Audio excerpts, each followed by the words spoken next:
Hello বন্ধুরা, শুভ দুপুর সবাইকে। সবাই কেমন আছো? আশা করছি ভীষণ ভালো আছো। আমিও ভীষণ ভালো আছি।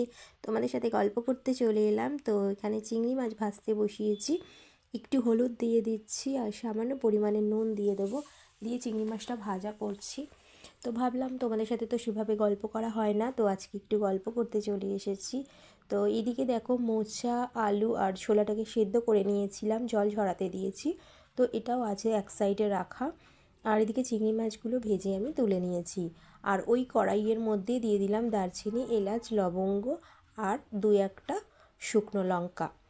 তো এটাই ফোড়নের জন্য দিয়ে দিলাম। আর সামান্য দিয়ে দেব গোটা জিরে। তো গোটা জিরেটা একটু দিলে ফ্লেভারটা খুব ভালো আসে। আর এইবারে এর মধ্যে আমি অ্যাড করব কাঁচা লঙ্কা কুচি আর দিয়ে দেব পেঁয়াজ কুচি। তো এটা এবার ভালোভাবে নাড়িয়ে দিচ্ছি। এটা যতক্ষণ ভাজা ভাজা হোক ততক্ষণ তোমাদের সাথে একটু গল্প করে নেওয়া যাক। তো বন্ধুরা, তোমরা কে কোথা থেকে আমার ভিডিওটা দেখছো একটু কমেন্ট করে জানাবে। আর আমার ভিডিও দেখতে তোমাদের কেমন লাগে সেটাও জানাবে। তো তোমরা যেভাবে আমার পাশে আছো, আমাকে ভালোবাসা দিচ্ছ, আমি ভীষণই খুশি। আর এইভাবে আমার পাশে তোমরা সবসময় থেকো। আমিও চেষ্টা করব সব সময় তোমাদের পাশে থাকার। যদিও আমি অনেক সময় অ্যাক্টিভ থাকতে পারি না, সবার পরিবারে ঘুরে আসতে পারি না, কিন্তু আমি সময় পেলেই চেষ্টা করি পরিবারের সামনে দিয়ে সবার পরিবারে ঘুরে আসার। তো কথা বলতে বলতে টমেটো অ্যাড করে দিলাম। খুব তাড়াতাড়ি রান্না ছিল, তো টমেটোটা জাস্ট কুচি করে দিয়ে দিয়েছিলাম। আর দিয়ে দিলাম আদা রসুন পেস্ট। তো সেটাই বলছি যে আমাদের সমস্ত মেয়েদের সমস্ত কাজের মধ্যে থেকেও একটু সময় বের করে নিতে হয় আরও এক্সট্রা যে কাজগুলো আছে সেগুলোর জন্য। তো দিয়ে দিলাম হলুদ গুঁড়ো, লঙ্কা গুঁড়ো। তো আমি রান্নায় বেসিক্যালি সিম্পল মশলা দিয়ে রান্না করতেই ভালোবাসি। দিয়ে দিলাম জিরে আর ধনে, নর্মাল যেগুলো হাতের কাছে থাকে সেই সব মশলা দিয়েই আমি রান্না করি। আর দিয়ে দিলাম নুন, যেটা ছাড়া রান্না একদমই অসম্পূর্ণ। তো দিয়ে ভালোভাবে মশলাটা কষিয়ে নিচ্ছি। আর এই রান্নাটা একটু কম তেলেই রান্না করছি।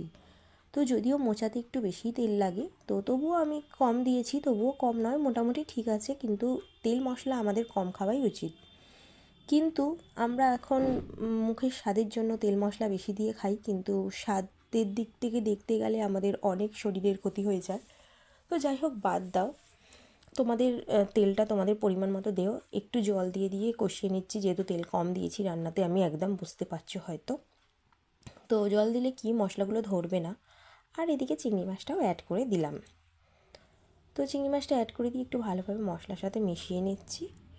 তো মেশানোর পর এদিকে আমি যে সেদ্ধ করে রেখেছিলাম ছোলা, আলু আর মোচাটা, সেটাও অ্যাড করে দিয়ে ভালোভাবে মিশিয়ে নিতে হবে।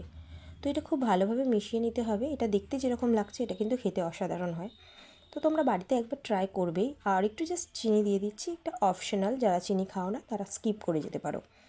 আর দিয়ে দেবো গরম মশলা, শাহি গরম মশলা, যেটা রেডিমেড পাওয়া যায় দোকানে, সেটাই দিয়েছি আমি। তোমরা চাইলে হোমমেড মানে বানিয়ে নিতে পারো বাড়িতে। আর দিয়ে দেবো ঘি। তো ঘিটা দিলে কিন্তু খুব সুন্দর একটা স্বাদ আর ফ্লেভার আসে। তো যে কোনো মোচা বলো, এঁচড় বলো, এইসব রান্নায় যদি আমরা ঘি দিই ভীষণ সুন্দর হয়। রান্নার লুকটা জাস্ট এইরকম হয়েছে। তো কেমন হয়েছে রান্নাটা তোমরা একটু কমেন্টে জানিও। আর কি বলো তো, তোমরা বাড়িতে একবার ট্রাই করবে, দেখবে আমি বলছি রান্নাটা ভীষণ সুন্দর হয়। আর যারা মোচা খেতে ভালোবাসো তাদের তো ভালো লাগবে। তো চলো, আজকের মতন টাটা।